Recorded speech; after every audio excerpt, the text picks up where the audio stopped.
आपको मायके आकर कैसा लगता है? अरे भाई अच्छा लगता है, जैसे तुम्हें अपने घर जाकर लगता होगा। मैं तो कब से अपने घर नहीं गई। क्या? दीदी मैं सोच रही थी कि आपसे एक बात। इनका कॉल आया है, अभी आती हूँ। हेलो, हाँ जी। मैं ऑफिस जा रहा हूँ। सुनिए सुनिए जरा, 1 मिनट मेरी बात सुनिए। क्या है? वो मैं कह रही थी कि 2-3 दिन के लिए घर हो आती हूँ। अभी 4 महीने पहले ही तो गई थी तुम। मम्मी की तबीयत थोड़ी खराब है। तुम एक काम करो, तुम परमानेंट ही शिफ्ट हो जाओ अपने घर। यहाँ की चिंता तो तुम्हें है नहीं। तुम्हारी मम्मी की आए दिन तबीयत खराब होती रहती है, पता नहीं क्या। आप दीदी की टिकट करवा दीजिए।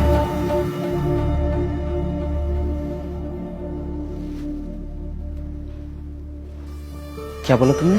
मम्मी जी का ख्याल तो मैं रखती ही हूँ, घर की देखभाल भी मैं ही करती हूँ, तो दीदी यहाँ रह के क्या करेंगी? अभी परसों ही आई है वो, कुछ दिन रहने दो यहाँ। वो हर महीने आती हैं। उनके ससुराल में भी तो उनकी जरूरत है ना। वहाँ उसकी ननद है, वो संभाल लेगी, रहने दो। यहाँ भी तो दीदी है। क्या कहना चाहती हो, साफ साफ बोलो।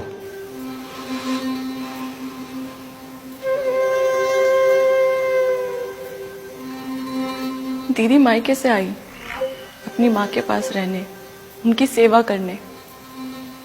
ये सही है क्योंकि वो इस घर की बेटी है। और यही काम अगर मैं करूं तो गलत हो गया। मम्मी जी के पास आप हैं, दीदी हैं, उनका ख्याल रखने के लिए, उनकी सेवा करने के लिए। और मेरी माँ, उनके पास कौन है? कोई नहीं। वो बिल्कुल अकेली है। पता है क्यों? क्योंकि मैं ही उनकी इकलौती औलाद हूं। अगर मैं भी उनका ख्याल नहीं रखूंगी तो कौन रखेगा? शादी के बाद हम नए रिश्ते जोड़ते हैं ना, पर इसका मतलब ये तो नहीं ना कि बेटियां अपने पुराने रिश्ते तोड़कर आए। 4-5 महीने की बात कर रहे थे ना, पिछले कई महीनों से मैंने अपनी माँ को देखा भी नहीं है। क्या मांग रही हो आपसे? 2-3 दिन अपनी माँ की सेवा के लिए? क्या इतना भी अधिकार नहीं है मेरा? अपनी बेटी को दूर भेजना नहीं चाहते और दूसरे की बेटी को उसके घर जाने नहीं देते। कैसा रिवाज है?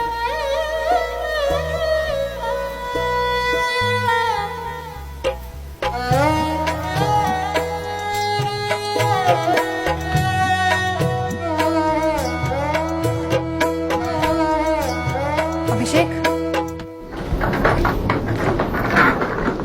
ये बैग वैग लेके कहाँ जा रही हो? ससुराल जा रही हूँ अपने। तेरी जीजा जी का कॉल आया था। अभी परसों ही तो आए थे, फिर इतनी जल्दी क्यों जा रहे हो? सच बताऊं तो मेरा मन भी नहीं कर रहा जाने का।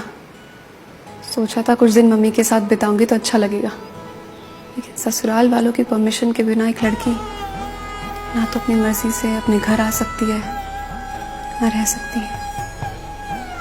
ये कैसे रिश्ते हैं जिनके साथ पूरा बचपन बिताया, शादी तक साथ रहे, फिर उन्हीं से मिलने के लिए किसी दूसरे की परमिशन की जरूरत पड़ती है हमें। तो राधिका के साथ कभी ऐसा मत करना कि कभी उसे तेरी परमिशन की जरूरत पड़े। याद रखना, तेरी भी एक बहन है।